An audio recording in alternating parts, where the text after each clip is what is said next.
In our earlier films, we've concentrated on the restoration of the mill and the Wentworth steam engine. But we've also made frequent references to Beeleigh Abbey, here behind me. This fascinating building has undergone its own restoration and is now a private residence. But Stephen Nunn, a local historian, has been kind enough to provide us with some valuable background information. The Abbey stands in what's now the hamlet of Beeleigh. I say hamlet, it hasn't always been a hamlet, it was a very substantial place in history. We know from archaeological evidence that people have lived here for a good 4,000 years because Bronze Age pottery has turned up on the site.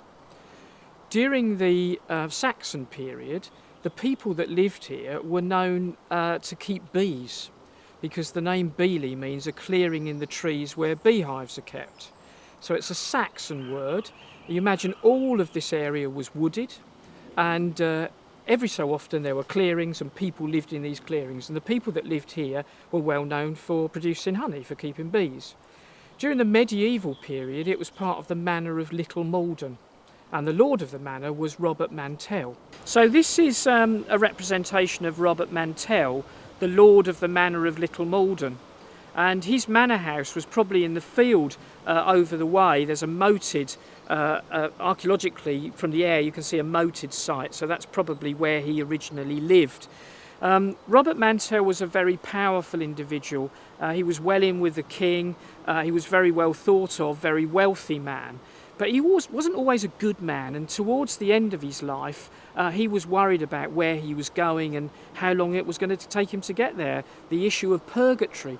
So he contacted this relatively young order, the Premonstratensians or Norbertines or White Canons, who were at that stage over in Little Parndon near Harlow, and he said, if you come to Malden, I've got this manor, you can have some land, you can build an abbey, and by the way, you can pray for the repose of my soul and the souls of my ancestors.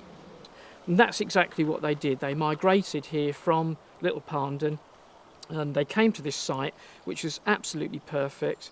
You've got the River Chelmer one side, which is great for communication links, natural springs in the field above, which would feed the kitchen and flush the toilets, and a valley area. So all in all, the site was just perfect for them. And we're talking about an abbot and 10 canons on average. I say canons because they were a regular order, they weren't monks. And they would have built their abbey here, their makeshift abbey, from the timber, from the lea, from the woods. And then eventually they began to build more substantially in stone. So this is one of the reasons why the site here was chosen by the Premonstratensian order, by the Norbertines, and why they were so pleased to build here. As well as natural springs in the upper field and a natural valley, what we have here is the river. This is the River Chelmer. Don't let anybody tell you it's the Blackwater, because it doesn't become the Blackwater until beyond Fulbridge, up at Heybridge Creek. But the river was used by the order both for transportation and for fishing, so it was a great resource. And not only that, it links the abbey with the mill, of course. It's the power source for the mill.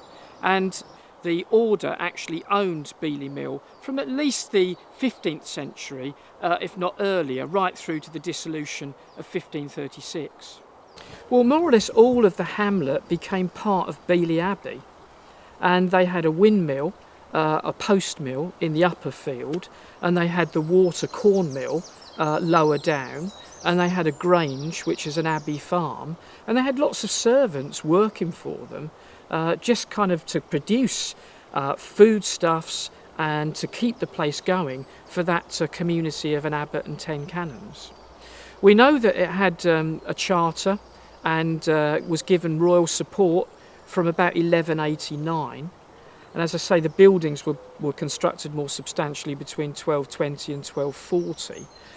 We then know that a shrine was established here in 1249 to a man called St Roger of Beeleigh. He was a local lad, made good, became Bishop of London, and when he died there were great miracles at his shrine in St Paul's Cathedral. but his heart was removed and brought back here to his native Beeleigh, and it attracted thousands of pilgrims and made the place very rich indeed.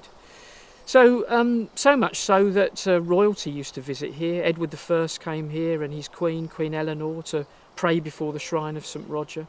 So it became wealthy, it was given royal moneys, it gained land ownership across the Dengie and across the Malden area, and fairly settled arrangement until 1403, and then we have a conspiracy here involving the abbot, who it was alleged was trying to plot against the king. And so the abbot was arrested. Mysteriously he was then pardoned and released, and then poisoned by one of his own community, Brother John of Alting. Brother John was then arrested, pardoned, and eventually promoted to abbot, but not here, at a different abbey. And later on we've got the visitation records of Bishop Redmond, who said everybody was behaving themselves apart from the odd poisoning, and everything was in good order, but that didn't stop the place from being closed down on the 6th of June 1536 under the Act of Dissolution. Anything that was vaguely religious was smashed up, was destroyed, but this section behind us was left and was turned into a country house, and it was sold first of all to a man called Sir John Gate, who himself was a commissioner for the dissolution, but it didn't do him any good because he supported Lady Jane Grey and was beheaded on Tower Hill. It then went through subsequent owners until we come down to the present day with the Foyle family. William Foyle bought this place in 1943, the bookseller William Foyle. He didn't move in until 1945. It then passed to his daughter Christina, and then when Christina died it was bought by her nephew Christopher, who's undertaken this fantastic restoration.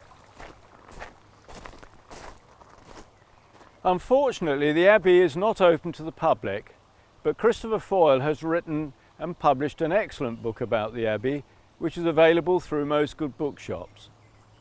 And on selected days throughout the summer, the grounds are open to the public.